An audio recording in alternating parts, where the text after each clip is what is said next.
तो next topic है inequalities, पर आंसर कभी भी करते हैं be in the domain, answer हमेशा डोमेन में रह के किया जाता है। तो ये मुझे सॉल्व करना है sine x is greater than half. इस इनइक्वालिटी को सॉल्व करने के मेरे पास दो मेथड है। पहला मेथड है क्वाड्रेंट में, दूसरा मेथड है ग्राफ से। तो पहले क्वाड्रेंट से सीखते हैं। तो साइन एक्स हाफ, तो क्वाड्रेंट में ढूंढते हैं साइन एक्स हाफ कहाँ कहाँ होता है, हाफ से बड़ा कहाँ होता है। तो जीरो पे नहीं होता, जीरो होता है। एंगल बढ़ेगा, वैल्यू बढ़ेगी, कब तक, पाई/6, पाई/6 पे वो हाफ होता है, पर यहाँ इक्वालिटी होल्ड नहीं कर रही तो हॉलो आएगा। अब एंगल बढ़ेगा, वैल्यू बढ़ेगी और हाफ से ज्यादा होगी, तो ये चाहिए अपने को, पाई/2 तक वो 1 हो जाएगा। अब एंगल बढ़ेगा, वैल्यू गिरेगी, लेकिन हाफ से ज्यादा ही रहेगी, कब तक, 5 पाई/6। Be careful at end points, ये इक्वल टू हाफ नहीं है तो यहाँ पे हॉलो आ जाएगा। नेक्स्ट, यहाँ पर वैल्यू हाफ से कम हो जाएगी और ये तो बिल्कुल नहीं होगा क्योंकि यहाँ पे नेगेटिव होता है, तो वैल्यू हाफ से ज्यादा चाहिए। तो आंसर आ गया पाई/6 से 5 पाई/6 open interval, be careful at end points. ये पाई/6 5 पाई/6 में ओपन इंटरवल लगा हुआ है, हॉलो है तो ओपन इंटरवल। ये हो गया principal solution, but we have to write general solution. तो करना क्या है, 2n/2n ऐड कर दो, 5 पाई/6 प्लस 2n/2n ऐड कर दो, ठीक है।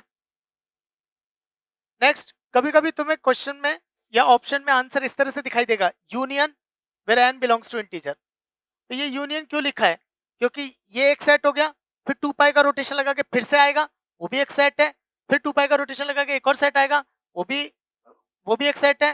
तो ऐसे बहुत सारे सेट हैं। तो उन सारे सेट्स को लिखने का तरीका है कि पहला सेट यूनियन, दूसरा सेट यूनियन, तीसरा सेट। लेकिन इतना लेंदी नहीं लिख सकते क्योंकि इनफाइनाइट तक जा रहा है और पीछे भी जा रहा है। तो उसको लिखने का एक तरीका है कि union of all this sets. तो काइंड ऑफ सिग्मा समझ सकते हैं, जैसे सिग्मा में सम ऑफ टर्म्स होता है। Next, cos x is greater than equal to half. तो अगर sin x और cos x का केस है, अगर sin x और cos x का केस है तो चारों क्वाड्रेंट में लोकेट करेंगे, और tan x का केस है तो फर्स्ट और फोर्थ क्वाड्रेंट में लोकेट करेंगे। अगर sin x और cos x का केस है तो चारों क्वाड्रेंट में लोकेट करेंगे, और अगर tan x का केस है तो फर्स्ट एंड फोर्थ क्वाड्रेंट में लोकेट करेंगे। तो cos x greater than equal to half ढूंढते हैं। यहाँ पे 1 होता है, चलेगा, तो ये चलेगा, कब तक चलेगा, जब तक वो हाफ नहीं हो जाए। हाफ होता है वो पाई/3 पे, पाई/3। Be careful at end points, पाई/3 पे वो हाफ होता है, इक्वल टू हाफ होता है, इक्वल टू चलेगा तो डॉट आएगा यहाँ। अब आगे ये नहीं चलेगा, इधर नेगेटिव होता है, नहीं चलेगा, इधर नहीं चलेगा, तो यहाँ से स्टार्ट होगा, ये है 5 पाई/3। तो आंसर आ जाएगा, हमने यहाँ से चालू किया था तो पहले आंसर आएगा 0 से पाई/3, फिर यूनियन 5 पाई/3 से 2 पाई, ये 2 पाई तक चलेगा। तो 0 पे क्लोज इंटरवल, पाई/3 पे क्लोज इंटरवल, 5 पाई/3 पे क्लोज इंटरवल, 2 पाई पे ओपन, क्योंकि 0 हम ऑलरेडी ले चुके हैं। ये हो गया प्रिंसिपल सॉल्यूशन। जनरल सॉल्यूशन लिखना है 2n/2n ऐड कर दो। नेक्स्ट, और थोड़ा फास्ट करते हैं, इसको इस तरह से भी लिख सकते हैं, ये -पाई/3 है तो इसको शॉर्ट में ऐसे भी लिख सकते हैं कि क्लोज इंटरवल -पाई/3 से पाई/3।